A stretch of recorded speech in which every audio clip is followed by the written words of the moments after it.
Hello and welcome to Comic Solving Problems. I'm Stephen Allen. And I'm Eric McElroy. Good evening. Yay. Happy not quite New Year yet. It's the So close. the Netherrealm. We're in the no man's land. The time betwixt Christmas and New Year. Yep. It's always a week that feels like it's going to be longer than it actually is. Yeah. It's because I can't believe it's Wednesday already. You see, no one's sure. That's what I like about this time of year. Is it Wednesday? Are we doing the Tuesday show on a Wednesday? Yeah, why are we doing that? It doesn't matter. Days are meaningless now. I mean, to be fair, though, our lives have been like that for the last 9 months. Yeah, the only way I know that the week has ended is that it's bin day again. Oh, that's nice. Yeah. And then I have to go through the mental arithmetic in my head of if it's the glass bin day or the rubbish and cardboard bin day. But that's the problem about this time of year, because we have the same one. We have, every fortnight, proper waste or recycling stuff. Yeah. But this time of year they move because of the proximity of the bank holidayness of Christmas, bank holiday and New Year. And it just messes them all up. So you then, I don't even know when bin day is. I can't even use that as my metric to know where the hell we are. It's like, when you get closer to the event horizon of a black hole, and due to the space and time dilation, an external observer would see you looking like you're slowing down. That same thing is why I don't know where to put the bins. Exactly. I did rewatch Disney film The Black Hole this year. Yeah. Do you remember it? No, but did it explain anything about... It does talk about that, and that's how interesting the film is as well. Nice. It's terrible. So this is kind of a special show, isn't it, Steve? Yeah, it's the No Man's Land week, the Netherrealm region. So it's time to do special show. Look, we get into the flipping end of this mess that was 2020, this absolute dump in a bin of a year. But there have been some highlights, and on Thursday we'll do the proper look back over the year. But there's one main theme. And that's COVID. And let's not talk about that. So tonight we're talking about the other theme that's not COVID, it's not Brexit. No one wants to talk about Brexit. We're not talking about Brexit. We're not talking about COVID. We're talking about something else that's close to Eric's heart and is almost as dangerous as the other ones we've just mentioned. More so. A look back at Donald Trump. We hardly knew ye. The end is near, and so... It's just like, in a newspaper, they get the pull-out section. When someone's died or whatever, you can get the special souvenir. This is the souvenir episode for Donald Trump. And Donald, if you're watching, and I know you're a big fan of the show, big fan. This one's for you. Yep. So I mean, it's kind of no one else I think has come into the daily news cycle quite like Donald Trump. And when I say come into, I'm not just referring to when Stormy Daniels was spanking him with a Forbes magazine that had his picture on it. I'm talking about the fact that he's in everything. I mean, during the coronavirus crisis, he decided to have daily press briefings, which in a way, it was must-see TV because you were watching somebody who was utterly insane say stuff that was absolutely batshit crazy. And no one has ever paid this much attention to the president of the United States before. And I think that hopefully no one ever will. It is true. Yeah, people paid attention to him, and that is not necessarily a compliment because people also pay attention to a catastrophic car crash on the other side of the road. When you're driving past it, you have a little look just to see if a limb's come off yet. Now, that doesn't mean that car crash is good. It means it pulls focus. Donald Trump does the second. Yes.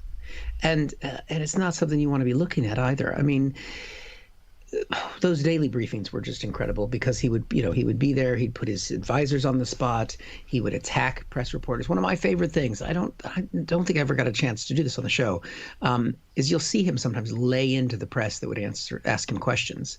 But then because he'll shut them down, especially the women, he would shut them down and then he would move on to another reporter. But then because the camera in those press briefings always stays on the president, it never moves from there, you would see him sort of do it. So he'd be yelling at the woman over here. He's like, you know what, you're fake, you're a bad person, you're everything else. And he'd turn over here, and then that person would start asking him a question. And then if you watched his eyes, you could see him go to the person he had just shut down and check in with them. Like a little, is she crying? Is she upset? Or did I get away with it? And it was, to me, that was like a little moment of weakness that just showed in between that if he was that powerful that he was happy to just shut her down and, put her in her place, he would never look back. Yeah, like a hero walking away from an explosion. Exactly. You don't go, oh. Yeah, just defuse the bomb, jump. Oh, it went off. Yeah. Just believe it's going to go off. But I know one of the favorite things of the year that he did was something that he did at one of the press briefings that you quite liked. So what about bleach? I hear it could kill coronavirus in 1 minute. 1 minute. So how about maybe we put some bleach up the old poo shoot? Should we do that? Should we see? That was unbelievable. Now, obviously, I was going to bring that one to the table of one of my favourite Trump moments because it's a standout one. It became a big part of the show. We did loads of jokes on it. If you go back and watch some of the previous clips, I actually poured myself a tumbler of bleach on one of the episodes and then revealed how the trick was done. But I'm a chemist. It's my background. This is like, oh, he's talking about bleach. Hang on, what's he got to say about bleach? Maybe we should put it inside the body. No, I'm fairly sure it says on the back of each bottle. I mean, I know he's not famous for doing lots of reading, but it's on the back of every bottle. It says not to drink it. It doesn't say not to inject it. Ah, does it? Because it's so bad for you. They don't even say external use only. They just say don't touch it. Why would you touch it? Don't touch it. So it was amazing that he thought UV light because the coronavirus is a vampire. And that's how you should get maybe garlic. Maybe we try and make a little tiny steak, little wooden tiny steak. We stab the virus. Would that work? So it was amazing just to watch someone guessing chemistry. Yep. Flipping love it. But not just someone. The president of the fucking United States. And the thing was, he looked at one of the doctors he looked at in that moment was a woman named Dr. Birx, who was part of the coronavirus task force. Now, because she's a civil servant, and another famous person this year who we would never have known about was Dr. Fauci, who was a key advisor to the president. They publicly feuded, which was often incredible. But because Dr. Fauci was so popular, Trump has not been able to get rid of him. He never likes anyone else to steal the spotlight from him. But Dr. Fauci is so popular. Dr. Fauci is going to be in the Biden administration. Dr. Birx, bless her cotton socks, she was the one that Trump looked at and asked the question, could we put it inside the body? And because she kind of sat there and went, she's out. She's announced this week that she's going to be retiring. Wow. Because she didn't full-throatedly and wholeheartedly support the idea of bleach research. Well, I mean, no, but she's retiring because she didn't. The people say she should have stood up to Trump more. Oh, I see that. But she stayed in her job, and she was considered to be where Fauci was portrayed as pushing back more. She was seen as sort of acquiescing because she was the one he looked at, and she was, the president of the United States. Normally, that means something. Now it means an orange-faced doofus who deserves to be prosecuted for every crime that he's committed. But it didn't used to mean that. No, it didn't used to. It didn't used to mean that. Times have changed. Another thing, I mean, there's 4 years of Trump to look back on. But even if you just look at this year of Trump, remember, he was impeached this year. Hey, had a busy year, didn't he? That was this year. I know it feels like it was 10 years ago. I know it feels like it didn't happen. The guy was impeached for trying to basically use a foreign country to get dirt on the guy who would eventually beat him by 7 million votes. In his defense, it clearly didn't work well enough. Which the dirt? Yeah. Or the, Like, even if he was trying to use a foreign power, he should have picked a better foreign power because Biden still won. So in his defense, which is very difficult if we're talking about Donald Trump, he may have been trying to co-opt foreign powers to help him win the election, but he was not good at it. I think picking a country like Ukraine that most people could not place on a map, and which Donald Trump definitely could not place on a map because there's no Trump properties there, was possibly a poor choice. Yeah. Just saying. Next time, Donald, when you run again in 2024, I mean, how nice is it going to be for the president of the United States to be boring again? No, you say that, though. What about us? We've got half an hour show to fill twice a week. There's plenty. Don't worry. Brexit is coming. Brexit is here. We'll be fine. COVID's not going anywhere. We got the super duper whooper strain now. Britain's been cut off from the rest of the world. I mean, there's plenty of things to talk about. Biden is going to be a gaffe machine. He's going to make mistakes, but they're going to be so cute. But the difference He's just going to be so No, but the difference is we got jokes out of Donald Trump getting COVID, right? We can't get jokes out of Biden getting COVID. If he gets COVID, that's it. All of a sudden, you got a new president. He got the vaccine last week. We should be fine. Okay. Just hang in there till swearing in day, and then Kamala can take over. That's all we need. But that's also on my list then. One of the things that I thought was great about the last year of Donald Trump when he got the COVIDs, because we were doing a show, I think it was a Thursday night show, we logged off, we were like, thanks very much, bye. And then we managed to like look at the phones and it was like, oh, Donald Trump's got the COVIDs. Yep. And that was an interesting time. I enjoyed doing the Oompa Loompa song. You can go and look at the clips of that. I had him singing about getting the spreading the disease. It was beautiful. It's the way that it was always meant to go, because things seem very tribal these days. No one has the ability, and no one's no overgeneralization. But if you look at the news, you look at social media and media, no one has the ability to process nuance. Like when it comes to masks, you're either in favour of wearing them all the damn time, or you can't abide it, and there's no one going, oh, I'm not sure, but all right. That area never gets lived in by anyone. And the same thing seems true with what was happening with Donald Trump and the approach to the coronavirus in America. It was very much like, oh, it's not really a thing. It'll all be over by spring. I mean, he didn't say which spring. Spring 2027, that one. But I thought it really committed to the bit. And we know in the world of comedy, you got to commit to the bit. And there was nothing more on brand than actually getting COVID. Well done, Donald. Well done. But then getting so pumped full of steroids that you actually talked with your advisors about having a Superman t-shirt on and ripping your shirt open to say, I'm back, baby. And to be so delusional about how easy it is to recover from it because you got the medicines that no one else in the world can get access to because he was born privileged and he will die in a cell. But he was born privileged. But all of this time, he's just had nothing but the best. And of course, he survives and everything's fine. So why can't those idiots that get sick and die? Losers. Reminds me of an episode of 30 Rock where Alec Baldwin's character has an idea about the way to make the police protect the millionaires more is to make sure that every member of the police force gets paid over $1 million. So that way everyone's on the same page. If we're all millionaires, then no one will be moaning anymore, which is interesting. I also like the fact that then after Donald Trump had the dirty lurgy, everyone who'd come near him got it as well. That has been so good. But this is the problem. If you say to him, oh, you're a super spreader, he would take that as a compliment. Of course. I'm the best spreader. I spread it the most. I created the super strain in my tummy, like a baby. Yeah. I mean, what was the most shocking about all of it is that, the people around him all got COVID. And one of those people was Melania. Amazing. She must have got it from someone else. 6 degrees of Kevin Bacon, that one. But I mean, if you go back go back even further.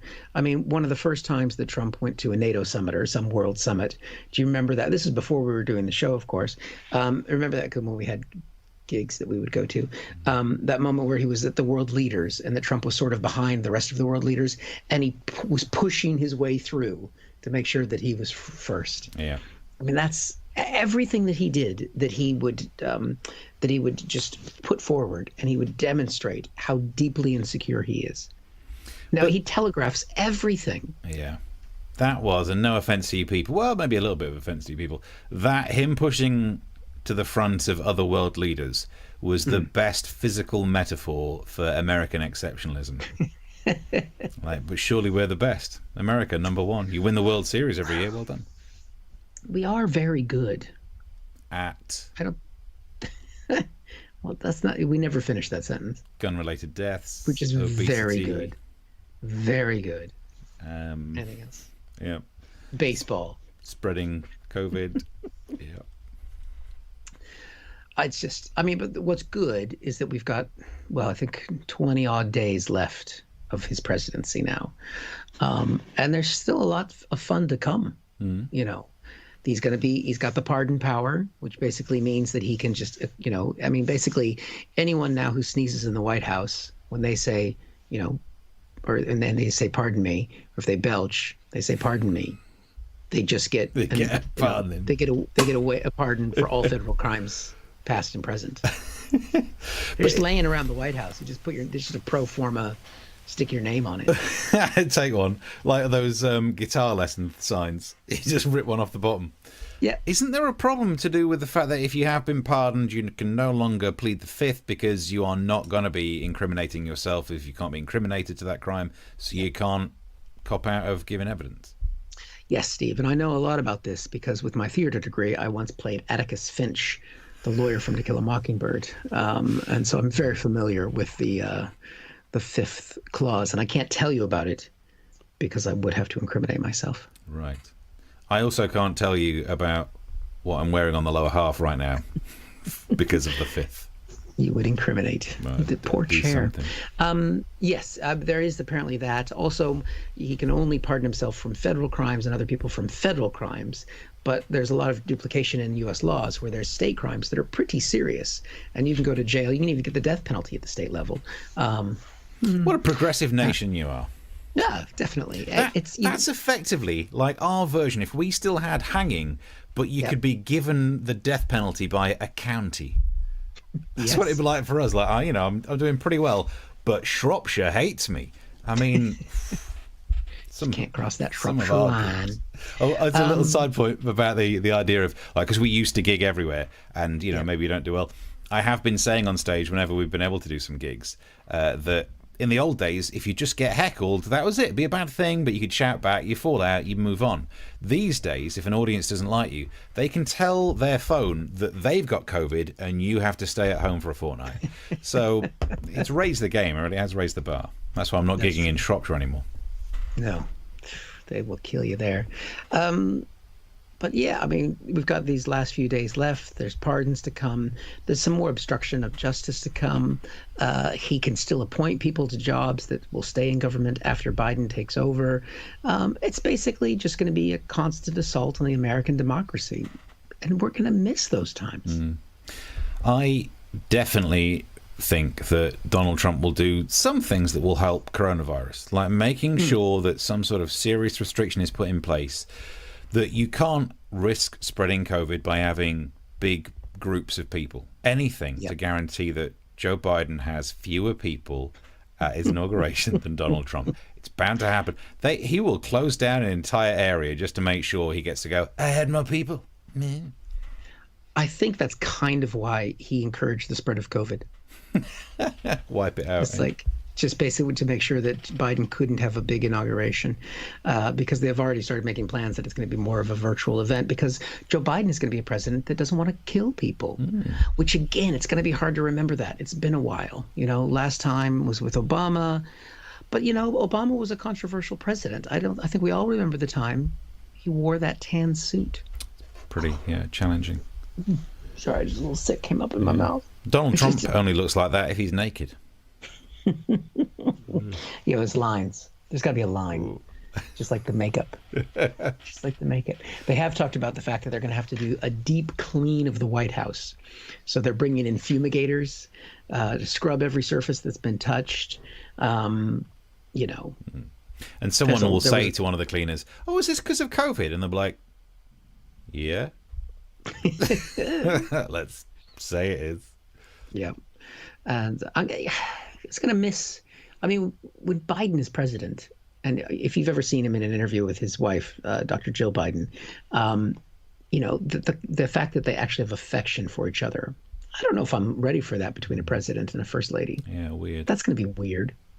But then, look, you can't sit there. I know you are politically disposed to being nicer to Joe Biden than to Donald Trump, but because he's a nice human being, he doesn't want to destroy the American democracy. But he also will be wanting a smaller group at the inauguration because for two reasons. Yeah. One is because of the COVID. He can't afford, even with the vaccine, he's an old man. He can't afford to come near that or the actual flu or any slippery surface, he's an old bloke, he's going to be careful. But also he needs to make sure he's not near people in case he gets back into that hair-sniffing pervy moves he used to do. Yes. Hey, sniffing hair, better than grabbing him by the, I suppose the overlap of those two would be grabbing him by the thing and then afterwards just going... I'm telling you, that's why Hillary Clinton didn't win. Why? Well, Donald Trump proved that's what you got to do. You got to grab him by the pussy. And Hillary didn't do it. I mean, she might have done her own if she was doing a Michael Jackson impression. Yep. That thing. She could tried it. She wore the pantsuits. Interesting point. I mean, I'm not sure if we could relitigate. That's not the path I planned on us going down with this look back on Trump. I mean, I'm trying to think what else. I mean, there's so many. I mean, when he would say, what was he called the weapons that we have? Oh, the fact that he thought one of the planes that we have that evades radar is an invisible plane, and he seemed to talk about it in a way that I think he thinks it's actually invisible. Not only that, but one of the people who works for him has told him there's one on the lawn. There's one right out there now, Mr. President. That's great. I always wanted my own. He probably thinks the pilot has to wear like a bikini-looking outfit and have a golden lasso of truth. He's like that he never wants to go near. Keep that woman away from me. Yeah, that's why he never goes out on the lawn. Nice. Are you going to miss him in any way? No. Genuinely. I mean, yes, it's been funny, and you could take any clip of him and break it down and turn it into 60-odd episodes of an online entertainment show like we've done week after week for months and months and months. But I genuinely have more of a sense of wanting my home country to not completely suck, that I'm willing to let it go. That's the difference, also, you see, because it's not my home country. So I was like, it'd be funny though, wouldn't it? I mean, and Kim Jong-un became a big player in this. Same deal there. It's not my home nation, so I'm willing to make jokes about the fact that he's in charge of North Korea. I mean, if I lived there, I'd probably change my mind. But I mean, the bromance between the two. That's nice. I mean, that was kind of bringing together two of the worlds that we talk about almost all the time. So, going to miss that connection. I don't think that's going to be happening under the Biden administration. No. So you're right, Steve. You know what? You're right.